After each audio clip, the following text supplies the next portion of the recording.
eu noto isso, assim, como as novas gerações, eles têm medo de voar, né? Se arriscar. A pior coisa que pode acontecer a um ser humano é não saber ao que se destina, em qualquer idade. O pai moderno, ele tem que entender que falta tempo, ok. Falta. Eu entendo que ele terceiriza muito, não porque ele é ruim, ele terceiriza porque ele não tem possibilidades. Eu entendo isso também. Mas que ele tem que estudar um pouco sobre a criação de filhos. Hoje é necessário.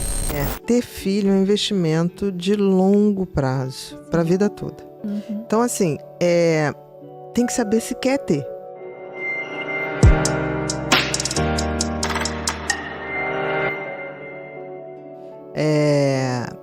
Quando eu falo sentido da vida, eu ligo muito sentido àquela coisa assim, o que a natureza me deu, o meu gift, né, meu talento, o que me foi dado que não foi dado ao outro, porque eu acho que quando você identifica muito cedo numa criança um talento, aquilo foi dado por algum motivo, né?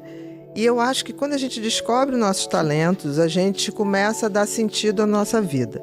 Mas quando a gente desenvolve esses talentos e começa a se tornar uma pessoa melhor a partir dele e também ser melhor para os outros a partir desses talentos, aí eu acho que você exerce totalmente o teu propósito de vida. Que os pais hoje, nessa rotina incessante, louca de N fazeres, não estão prestando atenção e dando oportunidades para essas crianças e adolescentes descobrirem os seus talentos. Porque todo ser humano tem. Exato. Então, assim, se você não proporcionar experiências para que você desenvolva e descubra esses talentos, a gente está numa geração que não tem realmente propósito. E aí, eles se sentem vazios. Exato.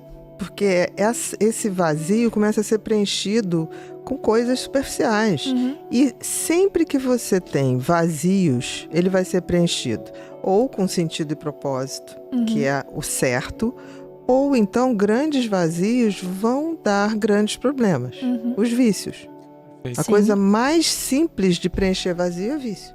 Ele não tem aquela coisa que o exercício do talento ou do dom dá de segurança. A única autoestima real é quando você se sente bom em alguma coisa que você faz. E a autoestima está ligada totalmente a ser estimado por algo. Exatamente. Então a gente fala tanto, a gente tem que ter autoestima. Sim, a gente precisa desenvolver algo que seja notado pelas pessoas. Não, né? e que você sinta, que dá um quentinho diferente quando você faz. Exato. Né? Isso aí eu acho tão interessante, porque você vê na criança.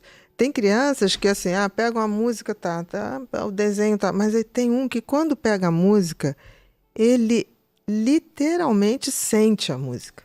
Sim.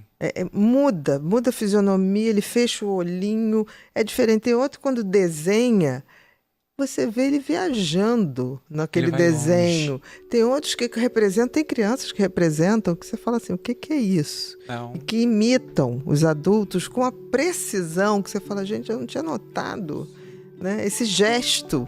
E ele viu esse gesto. Então, assim, são coisas que a gente tem que oferecer e tem que também estar ali para identificar. Assim, ele ali é melhor. É bom.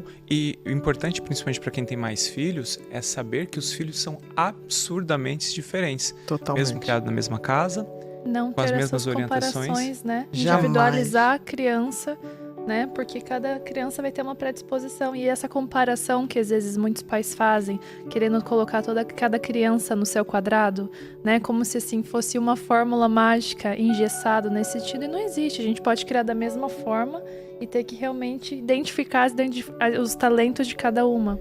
Isso é maravilhoso, você tá falando.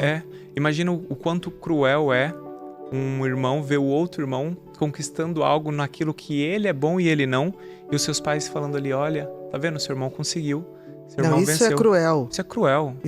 Isso é de uma crueldade, né? E eu sinto, assim, essa coisa eu acho que quando uma criança tá emocionalmente desregulada, e as crianças têm muitos, os autistas mais ainda, mas as crianças também, né? Sem ter o autismo, elas se desregulam, porque o cérebro ainda é muito imaturo.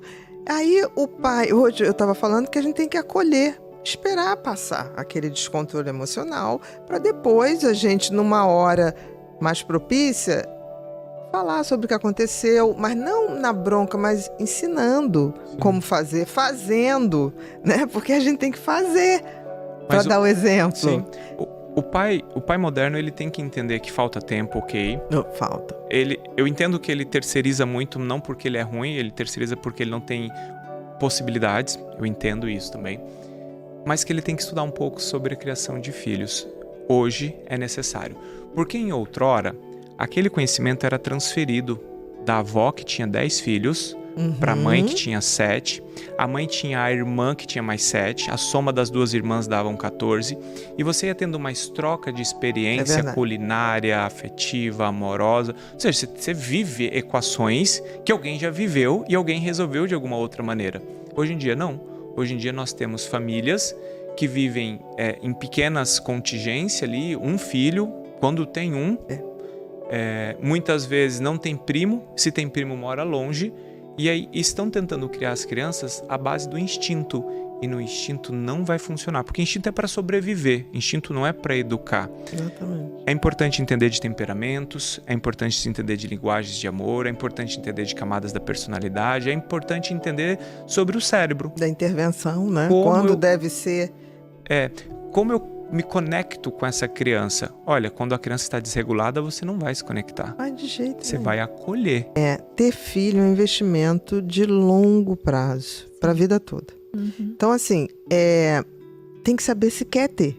Porque a maioria dos casais que eu tratei, eu falava assim, vocês querem ter filho? Todo mundo tem. Se você perguntar para vários casais, falar assim, por que você teve filho? Porque estava na hora. Isso não é a resposta. Porque, assim, eu entendo que hoje o tempo é limitado, mas a escolha de ter filhos é uma escolha. Você quer ter esse desafio, porque ter filhos é você dar o seu melhor para que uma nova geração se forme, porque você investe numa coisa que vai ficar e você vai embora bem antes. Então é um investimento não só na tua vida pessoal, mas na humanidade.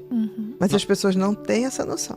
Nós somos incentivadores das pessoas terem filhos, mas filho não é para todo mundo. Sim, mas eu sou incentivador de deixar muito claro. Você tem noção? É isso. E não estou falando negativamente, porque eu acho até uma tarefa linda. Linda, né? E eu acho que é uma das tarefas que te dá maior aprendizado na vida. Talvez não tenha outra coisa que te dê tanto aprendizado. Sim, isso é verdade. Eu falo que é a segunda coisa mais difícil no mundo. A primeira é se manter estável dentro de um casamento. Então a gente fala assim, não, mas não, porque filho, ele é parte de quem você é. E as pessoas não entendem que o casamento também é parte de quem você é. E não entendem que aquela outra pessoa, ela é diferente de você. E amar, se manter dentro de um casamento é sobre o quanto você está disposto a abrir mão. Não tanto que você se sente feliz, amado, cuidado nesse processo. E a criação do filho, eu acho que ela tem que ser pensada dessa maneira. É a forja de um ser. E aí vamos pensar a palavra ser do jeito que vocês quiserem. Vocês concordam que criar um ser é algo absurdamente incrível, lindo, mas que requer esforço, né? Nietzsche falava isso, né? Para fazer nascer uma estrela cintilante, é necessário um verdadeiro caos. Haverá desconforto, haverá menos sono, haverá mais problemas, você vai ter que deixar o seu trabalho.